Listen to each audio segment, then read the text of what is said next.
Dear students, पिछले वाले video में प्राचीन इतिहास में हम आप लोग को निम्न पूरा पाषाण और मध्य पाषाण काल के बारे में डिस्कशन कर चुके हैं। लेकिन आज इस वीडियो में हम आप लोग नव पाषाण काल, जिसको दूसरे शब्द में उत्तर पाषाण काल के नाम से जाना जाता है, उसके बारे में डिस्कशन करेंगे और बहुत आसान, बहुत सरल शब्दों में समझाने का प्रयास करेंगे। प्लीज़ मेरे वीडियो को लाइक कीजिए, सब्सक्राइब कीजिए और कमेंट कीजिए। चलिए देखते हैं कि उत्तर पाषाण काल, जो यूनानी भाषा यानी उत्तर पाषाण काल, जिसको दूसरे शब्दों में नव पाषाण काल के नाम से जाना जाता है, तो यूनानी भाषा नियो शब्द के अर्थ में यूनानी भाषा नियो शब्द के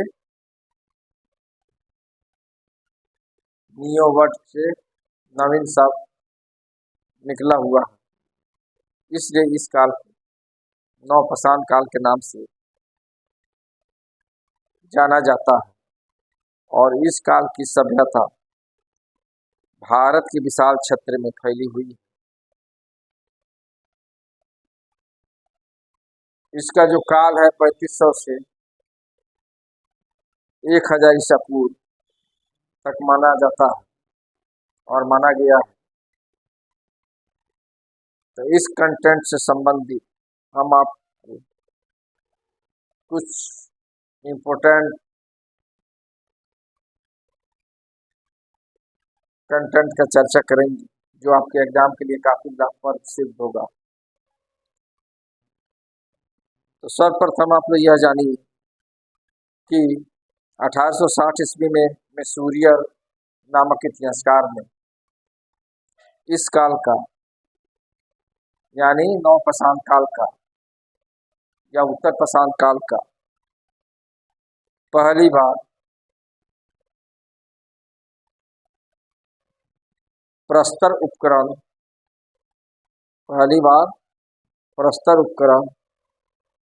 की खोज उत्तर प्रदेश के टोंस नदी के किनारे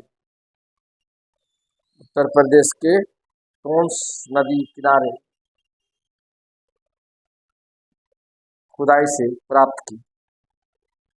और इसके बाद 1872 ईस्वी में निविलियन फ्रेजर ने, इसके बाद 1872 ईस्वी में निविलियन फ्रेजर ने कर्नाटक के बेल्लारी क्षेत्र को साउथ भारत का उत्तर पाषाण काल का मुख्य स्थल घोषित किया। इसके अतिरिक्त इस सभ्यता का जो केंद्र बिंदु था वह मुख्य रूप से कश्मीर, सिंधु प्रदेश और बिहार, पंजाब, पश्चिम बंगाल, उत्तर प्रदेश, अरुणाचल प्रदेश, असम इत्यादि राज्यों में नव पाषाण काल का अवशेष मिला है, जिसके आधार पर हमें नव पाषाण काल के बारे में जानकारी प्राप्त होती है। तो इस चीज़ को आप लोग भली भांति समझ गए होंगे। चलिए इसको हम लिख देते हैं, जो आपको काफ़ी लाभदायक सिद्ध होगा। तो एंशिएंट हिस्ट्री में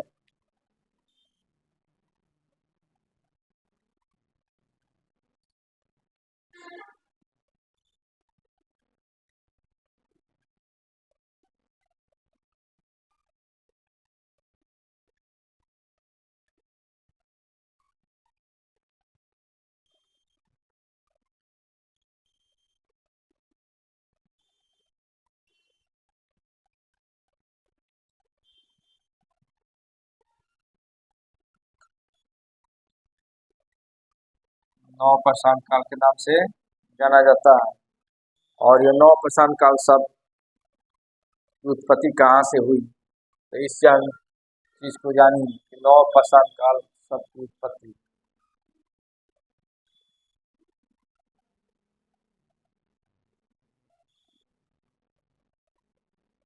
यूनान के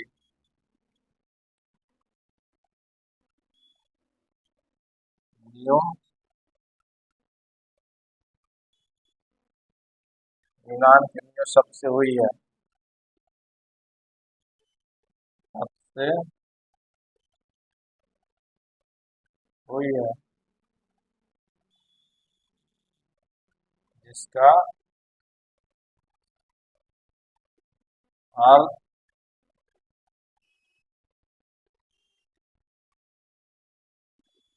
होता है नहीं। ओके, इस आधार पर इसे, इसलिए इस काल को नौ प्रशांत काल के नाम से, इसलिए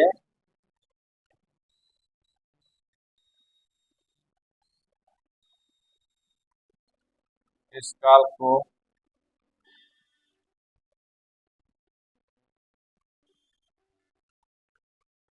नौ प्रशांत काल के नाम से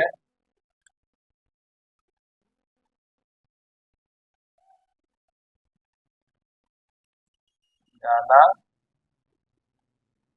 जाता है, जिसका काल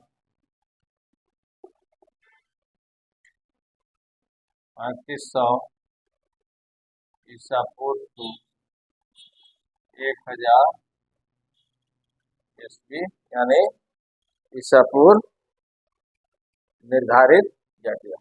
ओके, तो इस कंटेंट को आप लोग समझ गए। यह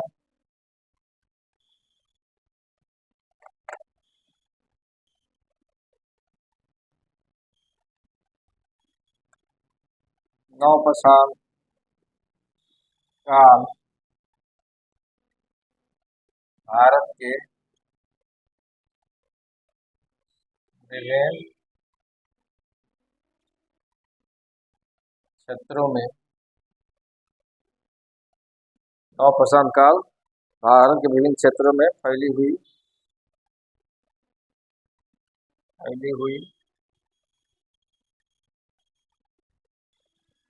थी, जिसके कारण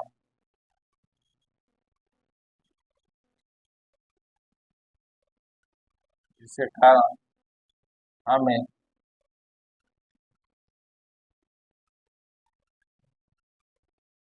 नौ प्रशांत काल के बारे में जानकारी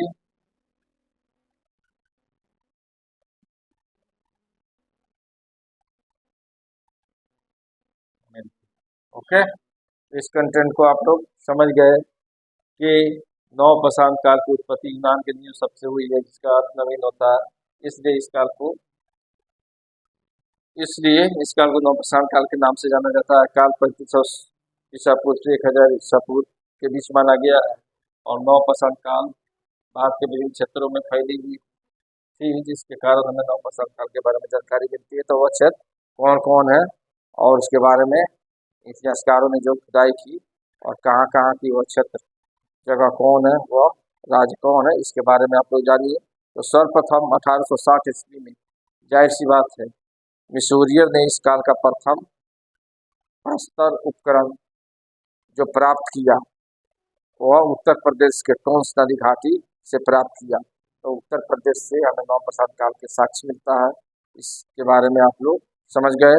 इसके बाद 1872 ईस्वी में हम आपको बताए हैं कि नेविलियन फ्रेजर ने कर्नाटक के बेल्लारी क्षेत्र को साउथ भारत का उत्तर प्रशांत काल यानी दक्षिण भारत का नौ प्रशांत काल का मुख्य स्थल घोषित किया है। इसके अतिरिक्त इस सभ्यता का मुख्य केंद्र बिंदु ये हम आपको बताएं जो कश्मीर है, सिंधु प्रदेश है। उसके अलावा बिहार, पंजाब, पश्चिम बंगाल, उत्तर प्रदेश, अरुणाचल प्रदेश, असम इत्यादि जगहों पर हमें नौ प्रशांत काल से संबंधित साक्ष्य देखने को मिलती है। इस कंटेंट को आप भली भांति समझ गए। अब इसको लिखिए कि सर्वप्रथम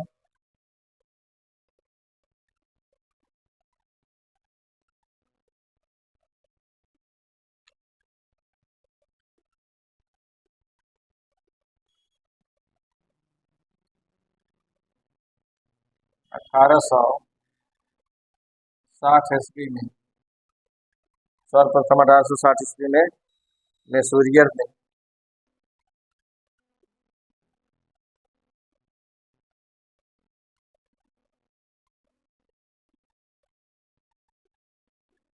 मैसूरियर सर्वप्रथम 1860 ईस्वी में मैसूरियर ने इस काल का प्रथम उपकरण, प्रथम प्रस्तर उपकरण का जो खोज किया, मैसूरियर ने इस काल का प्रथम प्रस्तर उपकरण का जो खोज किया, प्रथम प्रस्तर उपकरण की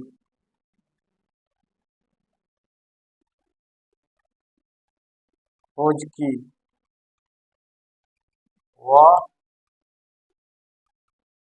स्थान उत्तर प्रदेश के, उत्तर वह स्थान कहाँ था? तो उत्तर प्रदेश के तोंस नदी घाटी, उत्तर प्रदेश के तोंस नदी, उत्तर प्रदेश के टोंस नदी घाटी से प्राप्त की और इसी के आधार पर उत्तर प्रदेश के टोंस नदी घाटी से प्राप्त की और इसी के आधार पर जाहिर सी बात है 1872 ईस्वी में हम आपको बताए हैं कि विलियम फ्रेजर ने कर्नाटक के बेल्लारी क्षेत्र का भी खुदाई किया और टोटल साउथ भारत को नौ पाषाण काल का मुख्य स्थल घोषित किया, जिसका नाम था नेविलियन फ्रेजर। तो कब घोषित किया? तो 1872 ईस्वी में। इस चीज को आप लोग जानिए।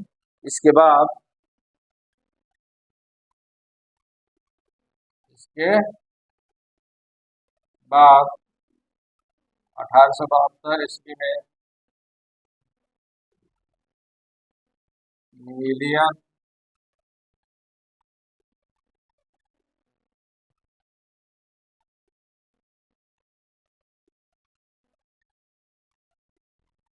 फ्रेजर ने 1872 ईस्वी में नेविलियन फ्रेजर ने कर्नाटक के बेल्लारी क्षेत्र को,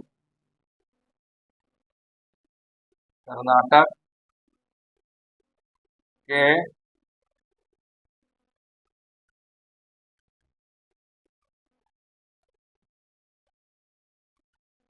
बेल्लारी क्षेत्र को 1800, उसके बाद 1872 ईस्वी में नेविलियन फ्रेजर ने कर्नाटक के बेल्लारी क्षेत्र को दक्षिण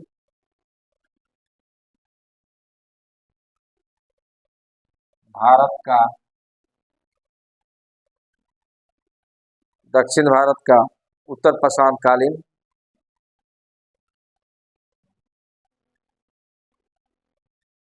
उत्तर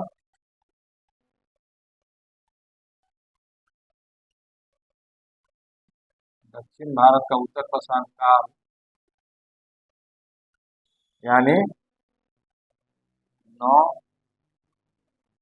पाषाण काल का मुख्य स्थल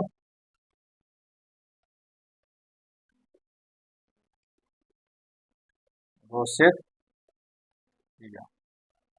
उसका नाम क्या था? नेरियम फ्रेजन। ओके, तो इस कंटेंट को आप लोग बहुत आसान शब्दों में समझ गए कि मुख्य स्थल घोषित किया गया साउथ भारत को। तो किसने घोषित किया? तो नेरियम फ्रेजर ने। कब घोषित किया?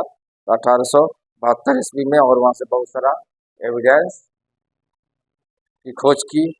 इसके बाद अतिरिक्त नवपाषाण काल का जो मुख्य केंद्र बिंदु था, इस सभ्यता का जो मुख्य केंद्र बिंदु था, यानी इसके अतिरिक्त इस सभ्यता का यानी नवपाषाण काल का मुख्य केंद्र बिंदु कौन कौन था, उसके बारे में भी आप लोग जानें कि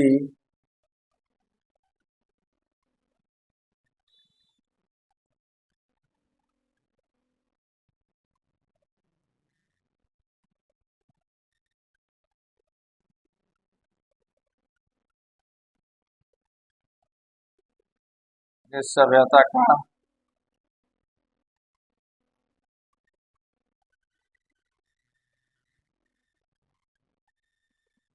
मुख्य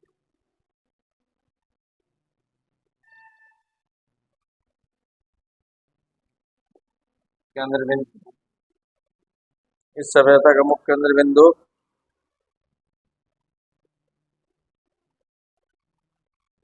कौन कौन राज्य है? इस सभ्यता का मुख्य केंद्र बिंदु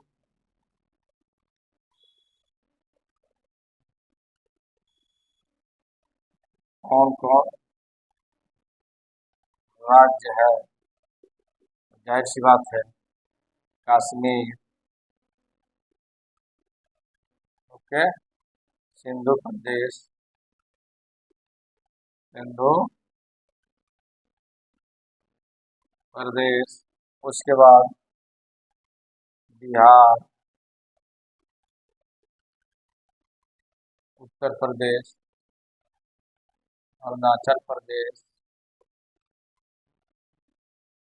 असम।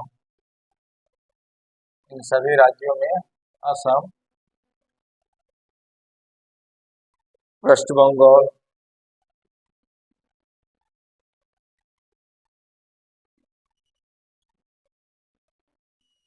पश्चिम बंगाल, ओके,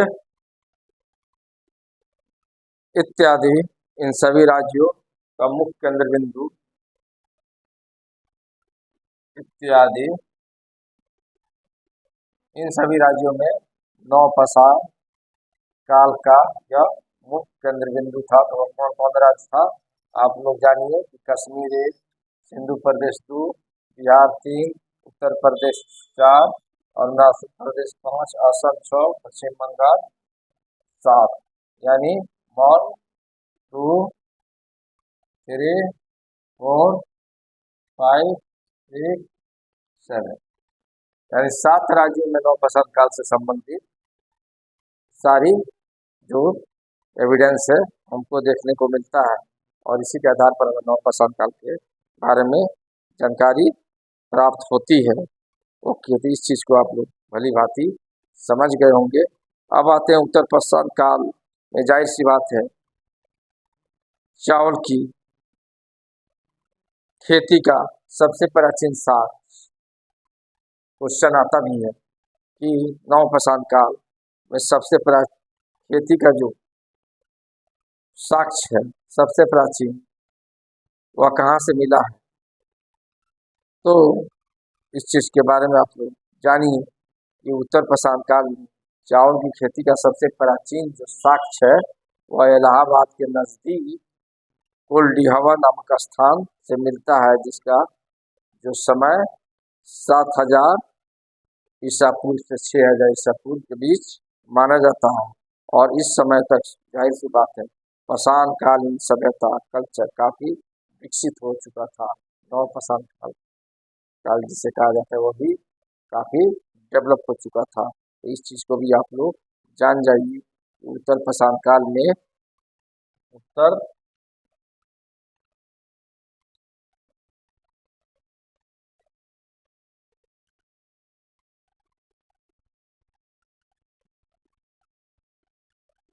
उत्तर पाषाण चावल काल में उत्तर पाषाण काल में चावल की खेती का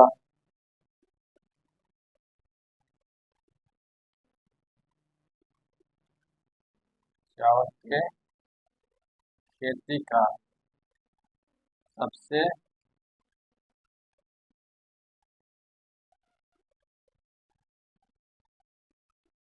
प्राचीन साक्ष्य कहाँ से मिला है?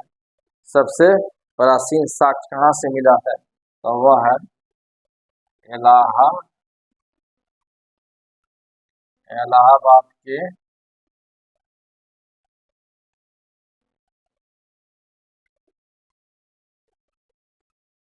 कुलडीहवा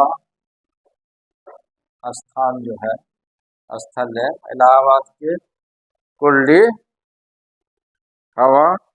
नामक स्थान से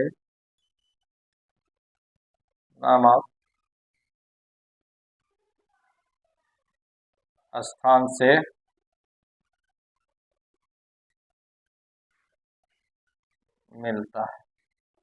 और वह कब मिला है? तो जाहिर सी बात है वह कब मिला है? जिसका समय 7000 ईसा पूर्व से 6000 ईसा पूर्व तक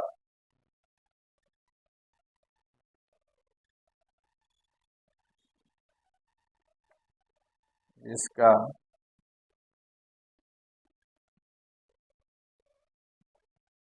7000 BC to 6000 BC के बीच माना गया।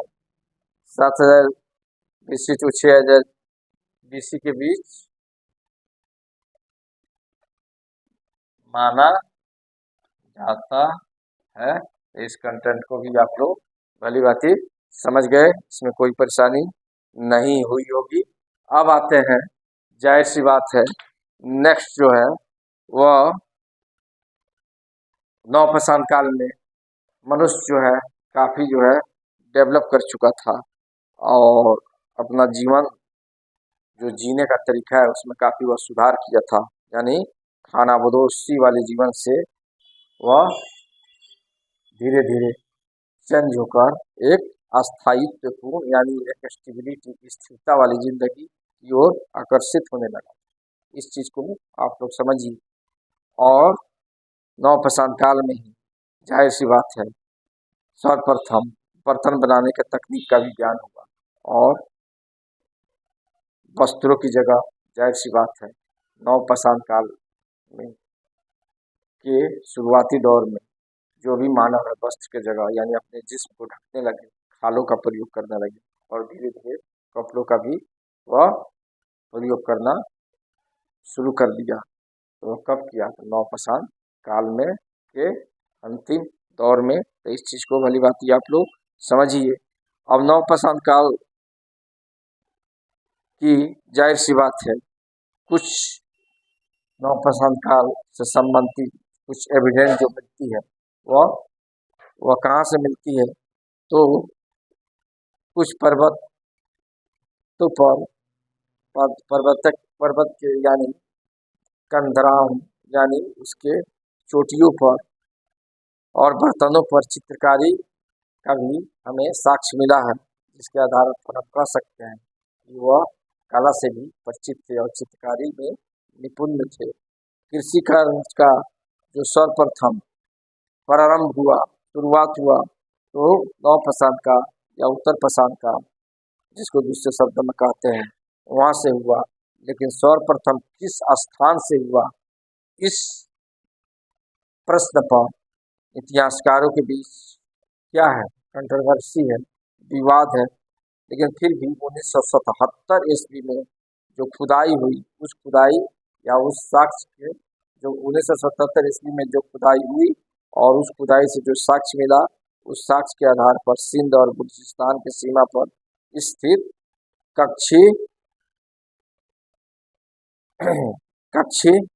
सिंध और बलूचिस्तान की सीमा पर स्थित कच्छी मैदान में बोलन नदी घाटी के किनारे